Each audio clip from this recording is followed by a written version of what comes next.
अस्सलाम वालेकुम जी। जट्टा जे तू सीजन कमावना बाल फिर तू चंगा टिकाना।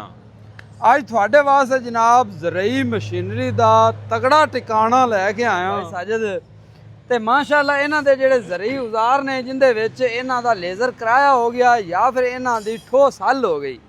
इन्हां ने जनाब अपना लोहा मनवाया है, लेकिन लोहा तो मनवाया ही है, लेकिन इन्हां भी ना आए सीजन उनदे विच तब्दीली भी की है। जिवें कि अज साडे पिछे जनाब इन्हां दा वड्डा किराया जिहड़ा फोल्ड इहदे विच सारे फंक्शन ही मौजूद ने। फोल्डिंग वाला है, यानी कि एक किन्ने फुट है, सारी मालूमात भाई साजिद राम दे तो लवांगे। अस्सलाम वालेकुम जी। साजिद भाई गल बिल्कुल ठीक की है जी कि माशाअल्लाह तुसी जिहड़ा है ना जिहड़ा काम कर रहे हो ना काम बोलदा है तुहाडा। जज़ाकल्लाह जी तुहाडी मोहब्बत। ते अज सानू इस फोल्डिंग वाले किराए दे बारे दसो कि इहदे विच की फंक्शन ने और केड़ा ट्रैक्टर इनू चला सकदा है। बिल्कुल जी। और इहदा किसान नू की बेनीफिट है।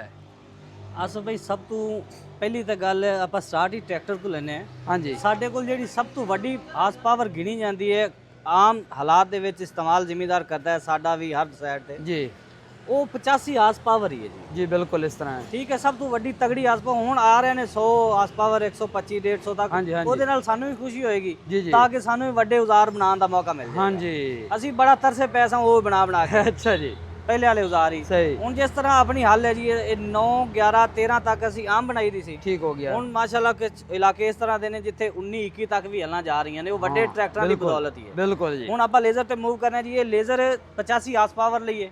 ਠੀਕ ਹੋ ਗਿਆ। 75 85 ਇਹਦੀ ਰਿਕਮੈਂਡੇਸ਼ਨ ਸਾਡੀ 65 ਤੋਂ 85 ਹਾਰਸ ਪਾਵਰ ਤੱਕ ਹੈ। ਇਸ ਤੋਂ ਉੱਪਰ ਟਰੈਕਟਰ ਨਿਕਲ ਜਾਏ ਤੇ ਉਹ ਮਜ਼ੇ ਦੀ ਬਾਤ ਹੈ ਜੀ। ਠੀਕ ਹੋ ਗਿਆ। ਇਹ 6 ਟਾਇਰ ਦੇ ਨਾਲ ਲੇਜ਼ਰ ਹੁੰਦਾ ਜੇ। 6 ਟਾਇਰ ਦਾ ਮਕਸਦ ਹੋਰ ਕੋਈ ਵੀ ਨਹੀਂ, ਸਿਰਫ ਔਰ ਸਿਰਫ ਇਹਦੀ ਸਾਈਡ ਦੀ ਜਿਹੜੀ ਬਬਲਿੰਗ ਹੈ ਉਹਨੂੰ ਕਵਰ ਕਰਨਾ 6 ਟਾਇਰ ਦਾ ਮਕਸਦ। ਠੀਕ ਹੋ ਗਿਆ ਜੀ। ਬਾਜ਼ ਕਾ ਸਵਾਲ ਕੀਤਾ ਜਾਂਦਾ ਕਿ ਇਹਦਾ ਜ਼ਰੂਰਤ ਨਹੀਂ ਸੀ। ਜ਼ਰੂਰਤ ਅਸੀਂ ਵੀ ਦੇਖੀ ਹੈ ਸਭ ਤੋਂ ਪਹਿਲੇ। ਅੱਛਾ ਜੀ। ਇਹ ਐਕਸਟੈਂਡੇਬਲ ਲੇਜ਼ਰ ਬਣਾਈ ਅਲਹਮਦੁਲਿਲਾ ਅਸੀਂ ਹੈ। ਇਹਦੇ ਵਿੱਚ ਅਸੀਂ 4 ਟਾਇਰ ਵੀ ਲਗਾ ਕੇ ਦੇਖੇ ਨੇ। ਨਹੀਂ ਸਾਜਿਦ ਭਾਈ ਰਿਜ਼ਲਟ ਆਇਆ 6 ਟਾਇਰ ਦੇ ਨਾਲ ਆਇਆ। ਸਾਜਿਦ ਭਾਈ ਤੁਸੀਂ ਇਹ 6 ਟਾਇਰ ਲਗਾਉਣ ਤੋਂ ਪਹਿਲੇ ਕਿਆ ਇਹਦਾ ਕੋਈ ਟੈਸਟ ਟ੍ਰਾਇਲ ਵੀ ਕੀਤਾ ਸੀ? ਅਲਹਮਦੁਲਿਲਾ 4 ਟਾਇਰ ਦੇ ਨਾਲ ਅਸੀਂ ਸਾਰੇ ਟ੍ਰਾਇਲ ਕੀਤੇ ਨੇ, ਲੇਕਿਨ ਜਦ ਅਸੀਂ ਸੈਟੀਸਫਾਈਡ ਨਹੀਂ ਹੋਏ ਤੇ ਫਿਰ ਸਾਡਾ ਫਾਰਮਰ ਵੀ ਨਹੀਂ ਹੋ ਸਕਦਾ ਸੀ। ਠੀਕ ਹੋ ਗਿਆ। ਉਹਨੂੰ ਮੱਦੇਨਜ਼ਰ ਰੱਖਦੇ ਆ 8 ਫੁੱਟ ਤੱਕ ਚੱਲੇ ਇਹ ਤੇ 4 ਟਾਇਰ ਬਹੁਤ ਸਨ। ਠੀਕ ਹੋ ਗਿਆ। ਇਹਨੂੰ ਜਦੋਂ ਅਸੀਂ ਖੋਲਨੇ ਆ ਨਾ ਇਹ ਵੱਡਾ ਹੋ ਜਾਂਦਾ ਲੇਜ਼ਰ 12 ਫੁੱਟ ਤੱਕ ਚਲਾ ਜਾਂਦਾ ਹੈ। 12 ਫੁੱਟ ਦੇ ਨੂੰ 4 ਟਾਇਰ ਲਗਾ ਕੇ ਚਲਾਣਾ ਉਹ ਥੋੜਾ ਜਿਹਾ ਉਹਦੇ ਰਿਜ਼ਲਟ ਦੇ ਵਿੱਚ ਫਰਕ ਸੀ। 6 ਟਾਇਰ ਲਗਾਉਣ ਦੇ ਨਾਲ ਉਹਦੀ ਜਿਹੜੀ ਸਮੂਥਨੈਸ ਹੈ ਉਹਦਾ ਚੱਲਣ ਦਾ ਤਰੀਕਾਕਾਰ ਹੈ ਉਹ ਬਿਹਤਰੀਨ ਹੋ ਗਿਆ। ਅੱਛਾ ਇਹ ਜਦੋਂ ਖੁੱਲਦਾ ਹੈ ਤੇ ਇਹਦੀ ਲੈਂਥ ਕਿੰਨੀ ਹੋ ਜਾਂਦੀ ਹੈ ਜੀ? ਇਹ 12 ਫੁੱਟ ਤੱਕ ਚਲਾ ਜਾਂਦਾ ਹੈ। 12 ਫੁੱਟ ਇਹ ਤਾਂ ਫਿਰ ਮੈਂ ਕਹਿੰਦਾ ਵੀ ਕਿੱਲੇ ਤੇ ਟਾਈਮ ਵੀ ਬਹੁਤ ਘੱਟ ਲਾਉਂਦਾ ਹੋਏਗਾ। ਅਲਹਮਦੁਲਿਲਾ ਫਾਰਮਰ ਸਾਡਾ ਦੱਸਦਾ ਹੈ ਕਿ ਅਸੀਂ 1 ਘੰਟੇ ਦੇ ਵਿੱਚ ਜਿੱਥੇ ਜ਼ਿਆਦਾ ਖਿਚਾਈ ਨਹੀਂ ਹੈ 3 ਏਕੜ ਵੀ ਕਰਨਾ ਹੈ ਇੱਕ ਰੰਬੜਾ ਤੇ ਮਾਰੀਏ ਤੇ। ਡੀਜ਼ਲ ਕਿਉਂਕਿ ਸਾਜਦ ਭਾਈ ਬਹੁਤ ਮਹਿੰਗਾ ਹੈ। ਜਿੰਨਾ ਟਾਈਮ ਘੱਟ ਲੱਗੇਗਾ ਉਨੀ ਡੀਜ਼ਲ ਦੀ ਬਚਤ ਵੀ ਹੋਏਗੀ। ਵੱਡੇ ਫਾਰਮਰ ਜ਼ਿਆਦਾ ਇਹਨੂੰ ਕਰਦੇ ਨੇ, ਪ੍ਰੈਫਰ ਰੱਖਦੇ ਨੇ। ਉਸ ਤੋਂ ਬਾਅਦ ਆਸਫ ਭਾਈ ਸਭ ਤੋਂ ਮਜ਼ੇ ਦੀ ਗੱਲ ਇਹ ਹੈ ਕਿ ਇਹ ਲੇਜ਼ਰ ਜਿਹੜੇ ਨੇ ਨਈ ਟੈਕਨੋਲੋਜੀ ਵਾਲੇ ਇਹਨਾਂ ਦੇ ਟਾਇਰਾਂ ਦੇ ਵਿੱਚ ਮੁਕੰਮਲ ਸਸਪੈਂਸ਼ਨ ਹੁੰਦੀ ਹੈ। ਇਹ ਤੇਜ਼ ਆਰਪੀਐਮ ਤੇ ਚੱਲਦੇ ਨੇ ਜ਼ਿਆਦਾ। ਠੀਕ ਹੋ ਗਿਆ। ਮਤਲਬ ਕਿ ਤੁਸੀਂ ਦੂਸਰੇ ਲੇਜ਼ਰ ਨੂੰ ਤੁਸੀਂ 1200 ਤੱਕ 1300 ਤੱਕ ਚਲਾ ਰਹੇ ਹੋ, ਇਸ ਲੇਜ਼ਰ ਨੂੰ ਤੁਸੀਂ ਜਿੰਨੀ ਮਰਜ਼ੀ ਜਿੰਨੀ ਟਰੈਕਟਰ ਦੀ ਸਪੀਡ ਹੈ ਉਹਨੇ ਨਾਲ ਵੀ ਚਲਾ ਲਓ ਨਾ। ਠੀਕ ਹੋ ਗਿਆ। ਇਹ ਲੇਜ਼ਰ ਆਪਦੇ ਰਿਜ਼ਲਟ 'ਚ ਫਰਕ ਨਹੀਂ ਕਰਦਾ। ਅੱਛਾ ਜੀ, ਇਹ ਚੀਜ਼ ਜਿਹੜੀ ਦਿਖਾ ਰਹੇ ਹੋ ਜੀ ਆਪਾਂ ਦਿਖਾ ਰਹੇ ਹਾਂ ਜੀ ਇਹ ਬਿਲਕੁਲ ਹਾਰਡ ਲੋਹੇ ਦੀ ਬਣੀ ਹੋਈ ਹੈ ਜੀ। ਹਾਰਡ ਲੋਹੇ ਦੀ ਹੁੰਦੀ ਹੈ। ਠੀਕ ਹੋ ਗਿਆ ਜੀ। ਔਰ ਉਸ ਤੋਂ ਬਾਅਦ ਤੁਹਾਨੂੰ ਅੱਗੇ ਵੀ ਪਤਾ ਹੈ ਕਿ ਜਿਹੜੀਆਂ ਐਡਜਸਟਾਂ ਨੇ ਨਾ, ਹਾਂਜੀ ਐਡਜਸਟਾਂ ਦਾ ਮੈਨੂੰ ਸ਼ੌਕ ਹੈ। ਹਰ ਜਗ੍ਹਾ ਤੇ ਐਡਜਸਟ ਹੁੰਦੀ ਹੈ। ਠੀਕ ਹੋ ਗਿਆ। ਜਿਸ ਤਰ੍ਹਾਂ 5 ਐਡਜਸਟਾਂ ਨੀਚੇ ਨੇ 5 ਉੱਪਰ ਨੇ, ਜੀ ਹਰ ਕੰਮ ਦੇ ਵਿੱਚ ਤੁਹਾਨੂੰ 1 2 2 4 4 ਆਲਟਰਨੇਟ ਹੁੰਦੇ ਮਿਲਣਗੇ। ਕੀ ਬਾਤ ਹੈ। ਐਡਜਸਟਾਂ ਮਿਲਣਗੀਆਂ ਇੰਜ ਹੀ ਇੱਥੇ ਮੁਕੰਮਲ ਐਡਜਸਟਾਂ ਨੇ। ਕਾਬਲੇ ਲੂਜ਼ ਕਰੋ ਟਾਇਰ ਨੂੰ ਇੱਧਰ ਟੋਰਨਾ ਜ਼ਰੂਰਤ ਪੈਂਦੀ ਹੈ ਜਾਂ ਟਾਇਰ ਨੂੰ ਇੱਧਰ ਟੋਰਨ ਦੀ ਜ਼ਰੂਰਤ ਪੈਂਦੀ ਹੈ। ਇਹ ਐਡਜਸਟ ਦਿੱਤੀ ਹੋਈ ਹੈ। ਇਹਨੂੰ ਖੋਲ ਕੇ ਆਪਾਂ ਟਾਇਰ ਅੱਗੇ ਪਿੱਛੇ ਕਰ ਸਕਦੇ ਹਾਂ। ਹਾਂਜੀ ਠੀਕ ਹੋ ਗਿਆ। ਕੀ ਬਾਤ ਹੈ। ਇੰਜ ਹੀ ਐਡਜਸਟਾਂ ਇੱਧਰ ਆਉਂਦੀਆਂ ਨੇ ਜੀ। ਆਹ ਐਡਜਸਟਾਂ ਨੇ ਮੁਕੰਮਲ। ਇਹਦੇ ਨੀਚੇ ਬੋਰਡ ਲੱਗੇ ਨੇ ਲੇਜ਼ਰ ਦੇ। ਅਗਰ ਇੱਕ ਸਾਈਡ ਤੋਂ ਉੱਚਾ ਨੀਵਾਂ ਹੋ ਜਾਂਦਾ ਤਾਂ ਤੁਸੀਂ ਇੱਥੋਂ ਐਡਜਸਟ ਕਰ ਸਕਦੇ ਹੋ। ਕਿਰਾਏ ਦੀ ਸਾਈਡ ਬਰਾਬਰ ਕਰਨ ਪਾਰੋ। ਇਹ ਐਡਜਸਟਾਂ ਨੇ 5 ਨੀਚੇ ਐਡਜਸਟਾਂ ਨੇ। ਅਗਰ ਦੂਰ ਲੇਜ਼ਰ ਚੱਲ ਰਿਹਾ ਹੈ ਜੀ, ਜ਼ਿਲ੍ਹੇ ਤੋਂ ਵੀ ਦੂਰ ਨਿਕਲ ਗਿਆ, ਸੂਬੇ ਤੋਂ ਵੀ ਨਿਕਲ ਗਿਆ, ਤੁਹਾਨੂੰ ਜੈਕ ਇਹਨੇ ਸਾਈਜ਼ ਦਾ ਮੁਕੰਮਲ ਨਹੀਂ ਮਿਲਿਆ, ਅੱਲਾ ਨਾ ਕਰੇ ਕੋਈ ਹਾਦਸਾ ਹੋ ਜਾਂਦਾ ਤੇ ਜੀ ਜੀ ਤੁਸੀਂ ਉਹਨੂੰ ਵੱਡਾ ਜੈਕ ਮਿਲਦਾ ਤੇ ਪਿੱਛੇ ਪਾ ਲਓ, ਛੋਟਾ ਮਿਲਦਾ ਤੇ ਅੱਗੇ ਪਾ ਲਓ। ਅੱਛਾ ਆਪਣਾ ਸਾਜਿਦ ਭਾਈ ਇਹਨਾਂ ਚੀਜ਼ਾਂ ਨੂੰ ਜਿਹੜੀ ਤੁਸੀਂ ਜੈਕ ਦੀ ਗੱਲ ਕਰ ਰਹੇ ਹੋ ਤੇ ਇੱਥੇ ਮੈਂ ਜ਼ਰੂਰ ਸ਼ਾਮਲ ਕਰਨਾ ਚਾਹਾਂਗਾ ਕਿ ਤੁਸੀਂ ਸਰਵਿਸ ਜਿਹੜੀ ਹੈ ਉਹ ਇਹਦੀ ਵਾਰੰਟੀ ਕਿੰਨੀ ਦੇ ਰਹੇ ਹੋ ਔਰ ਸਰਵਿਸ ਕਿੰਨਾ ਤੱਕ ਦੇ ਰਹੇ ਹੋ? ਬੇਸਿਕਲੀ ਵਾਰੰਟੀ ਮਸ਼ੀਨਾਂ ਦੀ ਹੁੰਦੀ ਹੈ ਜੀ। ਠੀਕ ਜੀ। ਲੋਹੇ ਦੀ ਤਾਂ ਵਾਰੰਟੀ ਕੋਈ ਨਹੀਂ ਅਲਹਮਦੁਲਿਲਾ। ਇਹ 10 ਸਾਲ ਵੀ ਕੁਝ ਨਹੀਂ ਹੋਣਾ ਜੀ। ਹੋਵੇ ਤਾਂ ਅਸੀਂ ਜ਼ਿੰਮੇਦਾਰ ਬੈਠੇ। ਜਿਹੜੇ ਜੈਕ ਤੇ ਪਾਈਪ ਲਾਈਨ ਹੁੰਦੀ ਹੈ ਨਾ ਆਸਫ ਭਾਈ ਉਹ ਤੁਹਾਡੇ ਉੱਪਰ ਡਿਪੈਂਡ ਕਰਦਾ, ਤੁਹਾਡੇ ਡਰਾਈਵਰ ਤੇ ਡਿਪੈਂਡ ਕਰਦਾ ਹੈ। ਠੀਕ ਹੋ ਗਿਆ। ਹਮੇਸ਼ਾ ਮੋਬਾਈਲ ਜਿਹੜੀ ਚੀਜ਼ ਉਹ ਗੁਜ਼ਰਦਾ ਹੈ ਨਾ ਉਹਦੀ ਵਾਰੰਟੀ ਨਹੀਂ ਹੁੰਦੀ। ਠੀਕ ਹੋ ਗਿਆ ਜੀ। ਕਿਉਂਕਿ ਉਹਨੂੰ ਪ੍ਰੈਸ਼ਰ ਦੇਗਾ ਉਹ ਫਟ ਜਾਏਗਾ। ਲੇਕਿਨ ਫਿਰ ਵੀ ਅਸੀਂ ਜੈਕ ਦੀ ਹੱਦ ਤੱਕ ਅਸੀਂ ਜ਼ਿੰਮੇਦਾਰ ਹੋਨੇ ਆ। ਇਹਦੇ ਵਿੱਚ ਡਰਾਈਵਰ ਨੂੰ ਕੀ ਇhtiyat ਕਰਨੀ ਚਾਹੀਦੀ ਹੈ? ਉਹਨੂੰ ਜ਼ਿਆਦਾ ਓਵਰ ਨਾ ਕਰੇ। ਅੱਛਾ ਜੀ, ਹਾਂ ਠੀਕ ਹੋ ਗਿਆ। ਇਹ ਜਿਹੜੀਆਂ ਆਪਣੀਆਂ ਹੱਲਾਂ ਨੇ ਇਹ ਕਿਵੇਂ ਇਹਦੇ ਤੇ ਫਰਕ ਕਰਦੀਆਂ ਨੇ ਸਾਜਿਦ ਭਾਈ? ਇਹ ਬੜੀ ਮਜ਼ੇ ਦੀ ਚੀਜ਼ ਹੈ ਜੀ। ਜੀ ਇਹ ਬੇਸਿਕਲੀ ਜਾ ਰਿਹਾ ਸੰਜਰਾਨੀ ਐਗਰੀਕਲਚਰ ਫਾਰਮ ਸ਼ਾਹਪੁਰ ਚਾਕਰ। ਠੀਕ ਹੋ ਗਿਆ ਜੀ। ਇਹ ਉੱਥੇ ਬੜੇ ਪਿਆਰੇ ਨਸਰੁੱਲਾ ਸਾਹਿਬ ਦੋਸਤ ਨੇ ਸਾਡੇ, ਉਹਨਾਂ ਨੇ ਮੰਗਵਾਇਆ, ਆਨਲਾਈਨ ਹੀ ਆਰਡਰ ਕੀਤਾ। ਅੱਛਾ ਜੀ। ਉਧਰ ਸਭ ਤੋਂ ਜ਼ਿਆਦਾ ਇਹ ਵਾਲੇ ਵੀ ਲੇਜ਼ਰ ਜਾਂਦੇ ਨੇ, ਦੂਸਰੇ ਵੀ ਜਾਂਦੇ ਨੇ। ਇਹਦੇ ਨਾਲ ਆਲ ਇਨ ਵਨ ਮਾਡਲ ਹੈ ਜੀ। ਇਹਦੇ ਨਾਲ ਕਲਟੀਵੇਟਰ 6 ਟਾਇਰ ਐਕਸਟੈਂਡੇਬਲ। ਠੀਕ ਹੋ ਗਿਆ। ਮਤਲਬ ਕਿ ਜਿੰਨੇ ਵੀ ਲੇਜ਼ਰ ਦੇ ਵਿੱਚ ਮਾਡਲ ਨੇ ਉਹ ਸਾਰੇ ਇਹਦੇ ਵਿੱਚ ਆਏ ਹੋਏ ਨੇ। ਅੱਛਾ ਜੀ। ਇਹ ਹੱਲਾਂ ਵੀ ਚਲਦੀਆਂ ਨੇ ਜੀ, ਲੇਜ਼ਰ ਵੀ ਚੱਲਦਾ ਹੈ, ਛੋਟਾ ਵੀ ਚੱਲਦਾ ਹੈ, ਵੱਡਾ ਵੀ ਚੱਲਦਾ ਹੈ। ਹੱਲਾਂ ਤੋਂ ਮੁਰਾਦ ਹੈ ਕਿ ਤੁਸੀਂ ਕਲੀਆਂ ਹੱਲਾਂ ਚਲਾ ਸਕਦੇ ਹੋ ਜੀ, ਤੁਸੀਂ ਕੱਲਾ ਲੇਜ਼ਰ ਚਲਾ ਸਕਦੇ ਹੋ, ਤੁਸੀਂ ਦੋਨੋਂ ਚੀਜ਼ਾਂ ਇਕੱਠੀਆਂ ਚਲਾ ਸਕਦੇ ਹੋ। ਇਹ ਹੱਲ ਦਾ ਬੈਨੀਫਿਟ ਕੀ ਹੋਵੇਗਾ ਕਿਸਾਨਾਂ ਨੂੰ? ਆਸਫ ਭਾਈ ਬੜਾ ਪਿਆਰਾ ਤੁਸੀਂ ਇਹ ਸਵਾਲ ਕੀਤਾ ਹੈ। ਬਾਜ਼ ਔਕਾਤ ਜਿਹੜੇ ਸਾਡੇ ਫਾਰਮਰ ਨੇ ਨਾ ਉਹ ਹੱਲ ਦਾ ਮਕਸਦ ਹੀ ਗਲਤ ਸਮਝ ਬੈਠੇ ਸਨ। ਉਹਨਾਂ ਨੇ ਇਹ ਸਮਝਿਆ ਕਿ ਲੇਜ਼ਰ ਚੱਲਣਾ ਨਾਲ ਹੱਲ ਆਟੋਮੈਟਿਕ ਚੱਲਣੀ ਹੈ। ਅੱਛਾ ਜੀ, ਇੰਜ ਨਹੀਂ ਹੁੰਦਾ ਭਾਈ। ਤੁਸੀਂ ਆਪ ਲੇਜ਼ਰ ਚਲਾਉਂਦੇ ਹੋ, ਜਿਹੜੀ ਜਗ੍ਹਾ ਤੇ ਬੰਨਾ ਜਾਂ ਨੁੱਕਰ ਜਾਂ ਸਾਈਡ ਉੱਚੀ ਨਿਕਲ ਆਉਂਦੀ ਹੈ ਹਾਂਜੀ, ਉਸ ਜਗ੍ਹਾ ਤੂੰ ਲੇਜ਼ਰ ਮਿੱਟੀ ਖਿੱਚ ਲੈਂਦਾ। ਲੇਜ਼ਰ ਮਿੱਟੀ ਵਾਹਣੀ ਨਹੀਂ ਹੁੰਦੀ, ਉਹਨੇ ਖਿੱਚਣੀ ਹੁੰਦੀ। ਹਾਂਜੀ ਬਿਲਕੁਲ। ਜਦੋਂ ਮਿੱਟੀ ਨੀਚੇ ਹਾਰਡ ਆ ਜਾਂਦੀ ਹੈ ਉਸ ਟਾਈਮ ਤੇ ਤੁਸੀਂ ਬਟਨ ਦਬਾਓਗੇ, ਆਦੀਆਂ ਹੀ ਹੱਲਾਂ ਕੱਢੋਗੇ, ਬਜਾਏ ਕਿ ਪਿੱਛੋਂ ਇੰਤਜ਼ਾਰ ਕਰੋ ਹੋਰ ਟਰੈਕਟਰ ਆਵੇ ਹਾਂਜੀ ਉਹ ਉੱਥੇ ਕਲਟੀ ਕਰੇ, ਉਹਨੂੰ ਹੱਲਾਂ ਚਲਾਵੇ, ਉਸ ਤੋਂ ਬਾਅਦ ਉਹਨੂੰ ਤੁਸੀਂ ਲੇਜ਼ਰ ਕਰੋ। ਸਾਜਿਦ ਭਾਈ ਇੰਨਾ ਡੀਜ਼ਲ ਵੀ ਹੁਣ ਕਿਸੇ ਕੋਲ ਨਹੀਂ ਹੈ। ਉੱਥੇ ਤੁਸੀਂ ਬਟਨ ਨੱਪਣਾ ਜਨਾਬ, ਆਦੀਆਂ ਹੀ ਹੱਲਾਂ ਥੱਲੇ ਲਾਉਣੀਆਂ ਨੇ, ਫੇਰਾ ਮਾਰ ਕੇ ਉਸ ਤੋਂ ਬਾਅਦ ਲੇਜ਼ਰ ਫੇਰ ਕੇ ਘਰ ਆ ਜਾਣਾ, ਉਹ ਤੁਹਾਡਾ ਰਿਜ਼ਲਟ ਅੱਛਾ ਬਣ ਜਾਏਗਾ। ਬਿਲਕੁਲ। ਉਸ ਤੋਂ ਬਾਅਦ ਕੋਈ ਅਗਰ ਤੁਸੀਂ ਉਸ ਤੋਂ ਬਾਅਦ ਨਾਜ਼ਕ ਇੰਨੀ ਨਹੀਂ ਬਣੀ ਕਿ ਸਿਰਫ ਫੇਰਾ ਮਾਰਨ ਲਈ ਹੈ। ਸਹੀ। ਅਲਹਮਦੁਲਿਲਾ ਤੁਸੀਂ ਪੱਕੀ ਅੱਪੜ ਜ਼ਮੀਨ ਵੀ ਵਾਹ ਸਕਦੇ ਹੋ, ਮਜ਼ਬੂਤ ਅਸੀਂ ਇਹਨਾਂ ਤੱਕ ਰੱਖੀ ਹੈ। ਮਾਸ਼ਾਅੱਲਾ ਜ਼ਬਰਦਸਤ ਹੋ ਗਿਆ ਜੀ।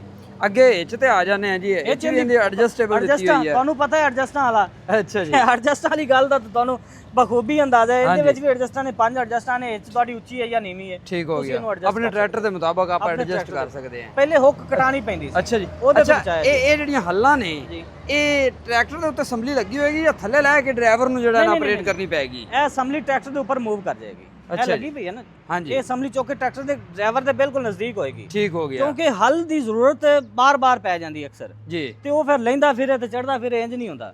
ਉਹਦੇ ਕੋਲ ਲੱਗੀ ਹੋਏਗੀ, ਜਿਸ ਟਾਈਮ ਉਹਨੇ ਹੱਲ ਚਲਾਣੀ ਹੱਲ ਚਲਾ ਸਕਦਾ। ਵੈਰੀ ਗੁੱਡ ਹੋ ਗਿਆ ਜੀ। ਅੱਛਾ ਤੁਸੀਂ 85 ਟਰੈਕਟਰ ਦੇ ਮਗਰ ਇਹਨੂੰ ਰਿਕਮੈਂਡ ਕਰ ਰਹੇ ਹੋ? 85 ਰੂਸੀ ਫੀਟ ਜਿਹੜਾ ਮਰਜ਼ੀ ਚਲਾਏ। ਇਹਨੂੰ ਅੱਛਾ ਇਹਦਾ ਰਿਜ਼ਲਟ ਲਵਣ ਵਾਸਤੇ ਆਪਾਂ ਇਹਨੂੰ ਕਿੱਦਾਂ ਇਸਤੇਮਾਲ ਕਰਨਾ ਹੈ? ਮਤਲਬ ਹੈ ਵੀ ਇਹ ਛੋਟਾ ਇਸਤੇਮਾਲ ਕਰਨਾ ਚਾਹੀਦਾ ਜਾਂ ਦੂਸਰੇ ਰੰਬੜ ਤੇ ਵੱਡਾ ਕਰ ਲੈਣਾ ਚਾਹੀਦਾ? ਤੁਹਾਡਾ ਇਸਤੇਮਾਲ ਹੁੰਦਾ ਜੀ। ਜੀ ਤੁਹਾਡੀ ਜ਼ਮੀਨ ਹੀ ਅਨਬੈਲੈਂਸ ਹੋਵੇ 3-3 ਫੁੱਟ ਦੀ ਹਾਂਜੀ, ਤੇ ਅਸੀਂ ਇਹਨੂੰ ਕਿਵੇਂ ਕਹੀਏ ਵੀ ਇਹਨੂੰ ਤੁਸੀਂ ਖੋਲ ਕੇ ਚਲਾਣਾ ਹੈ? ਇਹਦਾ ਤਰੀਕਾਕਾਰ ਜ਼ਿਮੀਂਦਾਰ ਆਪੇ ਹੀ ਵੰਡ ਬਣਾਉਂਦਾ ਹੈ। ਫਿਰ ਉਹ ਪਹਿਲਾਂ ਇਹਨੂੰ ਜਿਹੜਾ ਚੱਕਰ ਦਿੰਦਾ ਉਹ 8 ਫੁੱਟ ਦੇ ਲੈਂਦਾ ਜੀ। ਉਸ ਤੋਂ ਬਾਅਦ ਅਗਲੀ ਗੱਲ ਇਹ ਚ ਆ ਜਾਂਦਾ ਕਿ ਅਗਰ ਉਹਨੂੰ 12 ਫਿਰ ਵੀ ਨਹੀਂ ਚਲਾ ਸਕਦਾ ਤੇ ਦੂਸਰੀ ਵਾਰੀ ਉਹ 9 ਕਰ ਸਕਦਾ, 10 ਕਰ ਸਕਦਾ, 11 ਕਰ ਸਕਦਾ, 12 ਕਰ ਸਕਦਾ। ਸਹੀ। ਜਿੱਥੇ ਉਹਦਾ ਟਰੈਕਟਰ ਈਜ਼ੀ ਇਹਨੂੰ ਚਲਾਏ ਉਹਨਾਂ ਬਟਨ ਦਬਾ ਕੇ ਉਹਨੂੰ ਖੋਲ ਸਕਦਾ। ਸਾਜਿਦ ਭਾਈ ਇਹ ਬਿਲਕੁਲ ਤੁਸੀਂ ਗੱਲ ਸਹੀ ਕੀਤੀ। ਇਹ ਗੱਲ ਕਰਦੀ ਜ਼ਿਮੀਂਦਾਰ ਤੇ ਉਹ ਡਰਾਈਵਰ ਤੇ ਡਿਪੈਂਡ। ਅਗਰ ਉਹਨੇ ਖੋਲ ਕੇ ਹੀ ਚਲਾਉਣੀ ਪਹਿਲੀ ਵਾਰੀ ਔਰ ਜ਼ਮੀਨ ਵਾਰੀ ਹੈ ਤੇ ਫਿਰ ਡੀਜ਼ਲ ਦਾ ਖਰਚ, ਕਿਉਂਕਿ ਟਰੈਕਟਰ ਤੇ ਲੋਡ ਪੈਣਾ, ਜਦੋਂ ਲੋਡ ਪੈਣਾ ਤਾਂ ਉਹਨੇ ਖਰਚ ਕਰਨਾ ਹੈ। ਬਿਲਕੁਲ। ਪਹਿਲਾਂ ਤੁਸੀਂ ਜਿਹੜਾ ਛੋਟਾ ਰੱਖ ਕੇ ਚਲਾ ਲਓ, ਇਹ 8 ਤੋਂ ਲੈ ਕੇ 10 ਵੀ ਹੋ ਜਾਂਦਾ, 12 ਵੀ ਹੋ ਜਾਂਦਾ ਹੈ। ਤੁਸੀਂ 8 ਨਹੀਂ ਕਰਨਾ ਚਾਹਦੇ 10 ਕਰ ਲਓ, 10 ਨਹੀਂ ਤਾਂ ਫਿਰ ਉਤਲੇ ਫਿਰੇ ਤੇ 12 ਕਰ ਲਓ। Very good. ਓਵਰਆਲ ਜਿਹੜਾ ਸਾਡਾ ਇਲਾਕਾ ਹੈ ਨਾ, ਇੱਥੇ ਤੇ ਜ਼ਮੀਨਾਂ ਆਲਰੇਡੀ ਲੈਵਲ ਹੋ ਚੁੱਕੀਆਂ ਨੇ। ਅੱਛਾ ਜੀ। ਇੱਥੇ ਤੇ ਜਿੰਨੇ ਮੇਰੇ ਦੋਸਤਾਂ ਕੋਲ ਕਸਟਮਰਾਂ ਕੋਲ ਲੇਜ਼ਰ ਨੇ ਨਾ, ਉਹ ਆਂਦੇ ਨੇ ਚੋਰ ਸਾਹਿਬ ਅਸੀਂ ਬੰਦ ਹਾਲੀ ਕੀਤਾ ਹੀ ਕੋਈ ਨਹੀਂ, ਕਿਉਂਕਿ ਇੱਥੇ ਰੰਬੜ ਹੀ ਰਹਿ ਗਏ ਨੇ, ਉਹ ਬਜਾਈ ਜਾਂਦੇ ਨੇ। ਇਹ ਗੱਲਾਂ ਸਾਰੀਆਂ ਹੈਗੀਆਂ ਜੇ ਦੂਸਰੇ ਸੂਬਿਆਂ ਲਈ। ਜੀ ਜੀ। ਜਿਸ ਤਰ੍ਹਾਂ ਬਲੋਚਿਸਤਾਨ ਦੀ ਜ਼ਮੀਨ ਬਹੁਤ ਅਨਬੈਲੈਂਸ ਹੈ, ਸਿੰਧ ਦੇ ਵਿੱਚ ਜ਼ਮੀਨ ਅਨਬੈਲੈਂਸ ਹੈ, ਉੱਥੇ ਉਹਨਾਂ ਨੇ ਅੱਜ ਤੂੰ ਮਤਲਬ ਕਿ ਜਿਹੜੀ ਬਾਅਦ ਵਿੱਚ ਉਹਨਾਂ ਦੀ ਚੀਜ਼ ਕੰਮ ਆਉਣ ਵਾਲੀ ਉਹਨਾਂ ਅੱਜ ਹੀ ਲੈ ਲਈ। ਹਾਂਜੀ। ਮਤਲਬ 8 ਫੁੱਟ ਵਾਲਾ ਵੀ ਉਹਨਾਂ ਲੈ ਲਿਆ ਜੀ ਜੀ, ਤੇ 12 ਫੁੱਟ ਵਾਲਾ ਵੀ ਲੈ ਲਿਆ। ਤੇ ਅੱਛਾ ਸਾਜਿਦ ਭਾਈ ਕੁਝ ਦਿਨ ਪਹਿਲੇ ਮੇਰਾ ਚੱਕਰ ਲੱਗਿਆ ਸੀ, ਮੈਂ ਤਾਂ ਗੁਜ਼ਰ ਰਿਹਾ ਸੀ ਤੇ ਇਹ ਲੈਣਾ ਲੱਗੀਆਂ ਹੋਈਆਂ ਸੀ, ਸਾਰੀਆਂ ਨਿਕਲ ਗਈਆਂ। ਅੱਛਾ ਅਗਰ ਕੋਈ ਦੋਸਤ ਬੁੱਕ ਕਰਾਉਂਦਾ ਹੈ ਤੈਨੂੰ ਅਰਜੈਂਟ ਮਿਲ ਜਾਏਗਾ? ਕਿੰਨੀ ਦੇਰ ਬਾਅਦ ਲੇਜ਼ਰ ਮਿਲੇਗਾ? ਅਰਜੈਂਟ ਵਾਲਾ ਕੰਮ ਨਹੀਂ ਹੁੰਦਾ ਜੀ। ਅੱਛਾ ਵੱਡੀ ਚੀਜ਼ ਹੈ ਹਾਂਜੀ, ਮੇਨਟੇਨ ਕਰਨ ਤੇ ਟਾਈਮ ਲੱਗਦਾ ਹੈ, ਬਣਾਉਣ ਤੇ ਟਾਈਮ ਲੱਗਦਾ ਹੈ, ਆਰਡਰਸ ਹੁੰਦੇ ਨੇ ਲੈਣ ਵਿੱਚ ਜੀ। ਫਿਲਹਾਲ ਅਸੀਂ ਪਿਛਲੇ ਸਾਲ ਅਸੀਂ 50 ਦਿਨ ਤੱਕ ਚਲੇ ਗਏ ਸੀ ਬੁਕਿੰਗ ਤੇ। ਅੱਛਾ ਜੀ। ਉਸ ਗੱਲ ਨੂੰ ਕਵਰ ਕਰਦੇ ਹਾਂ ਅਸੀਂ ਸਪੀਡ ਤੇਜ਼ ਕੀਤੀ, ਇਸ ਦਫਾ ਅਸੀਂ 15 ਤੋਂ 20 ਦਿਨ ਦੇ ਅੰਦਰ ਅੰਦਰ ਕਵਰ ਕਰ ਰਹੇ ਹਾਂ ਜੀ। ਠੀਕ ਹੋ ਗਿਆ। ਇਨਸ਼ਾਅੱਲਾ ਕੋਸ਼ਿਸ਼ ਕਰ ਰਹੇ ਹਾਂ ਕਿ ਅਸੀਂ ਇਹਨੂੰ 10 ਦਿਨ ਤੱਕ ਲੈ ਕੇ ਆ ਜਾਈਏ। ਲੇਕਿਨ ਮਾਸ਼ਾਅੱਲਾ ਅੱਛਾ ਰਿਸਪੌਂਸ ਹੈ, ओवरसीज भी अच्छा तामन करते हैं जी। ऑनलाइन भी बुकिंग होंगी, जिस तरह भाई नसरुल्ला ने कराई ऑनलाइन बुकिंग कराई जी। इंज ही भाई जेड़ा ना साडे कोल फिलहाल जेड़ा टाइम है 15 तो 20 दिन दा ज़हने रख के साडे कोल फार्मर आए। साजिद भाई अपनी फर्म दा नंबर भी बोल दे चलो और जेड़ा ना लोकेशन भी दस दो। Multi leisure solution and Veer agro services private limited ji. ਤੁਸੀਂ ਦੀਪਾਲਪੁਰ ਵਾਲੀ ਸਾਈਡ ਤੋਂ ਆਓ ਤੇ ਦੀਪਾਲਪੁਰ ਕ੍ਰਾਸ ਕਰਕੇ 3 ਕਿਲੋਮੀਟਰ ਸੋਭਾਰਾਮ ਸਟਾਪ ਜੀ। ਅਗਰ ਉਕਾੜੇ ਵਾਲੀ ਸਾਈਡ ਤੋਂ ਆਓ ਤੇ ਦੀਪਾਲਪੁਰ ਐਂਟਰ ਹੋਣ ਤੋਂ ਪਹਿਲੇ 3 ਕਿਲੋਮੀਟਰ ਸੋਭਾਰਾਮ ਸਟਾਪ ਤੇ ਮੇਨ ਹੈਡ ਆਫਿਸ ਹੈ। ਨੰਬਰ 0302 49 33 841 0302 49 33 841, ਦੂਸਰਾ ਨੰਬਰ 0349 49 099 ਜੀ। ਦੋਸਤੋ ਇਥੋਂ ਡਿਲੀਵਰੀਆਂ ਜਿਹੜੀਆਂ ਨੇ ਨਾ ਉਹ ਧੜਾ ਧੜ ਨਿਕਲਦੀਆਂ ਨੇ। ਅਗਰ ਜੇ ਤੁਹਾਡੀ ਕਿਸਮਤ ਵਿੱਚ ਹੋਇਆ ਤੇ ਜਨਾਬ ਸੜਕ ਦੇ ਉੱਤੇ ਜਿਹੜਾ ਨਾ ਕੋਈ 1-2 ਲੇਜ਼ਰ ਪੈ ਤੁਹਾਨੂੰ ਮਿਲ ਜਾਣਗੇ ਔਰ ਉਹ ਵੀ ਡਿਲੀਵਰ ਮਤਲਬ ਹੈ ਅਗਰ 2 ਦਿਨ ਡਿਲੀਵਰੀ ਲੇਟ ਹੋ ਗਈ ਹੈ ਤਾਂ ਤੇ ਫਿਰ ਇਹ ਵੀ ਤੁਹਾਡੇ ਵਾਸਤੇ ਨਿਸ਼ਾਨੀ ਹੈ ਕਿ ਰੋਡ ਦੇ ਉੱਤੇ ਹੀ ਤੁਹਾਨੂੰ ਪਤਾ ਲੱਗ ਜਾਵੇਗਾ ਵੀ ਇਹ ਜਿਹੜੇ ਮੁਖਤਲਿਫ ਬਾਜ਼ਾਰ ਨਾਲੋਂ ਮਾਰਕੀਟ ਨਾਲੋਂ ਲੇਜ਼ਰ ਪੈ ਰਹੇ ਨਾ ਇਹ ਬਾਇਰਾਂ ਦੀ ਵਰਕਸ਼ਾਪ ਹੈ। ਮਿਲਦੇ ਹਾਂ ਇਨਸ਼ਾਅੱਲਾ ਅਗਲੀ ਵੀਡੀਓ ਨਾਲ। ਅੱਲਾ ਹਾਫਿਜ਼।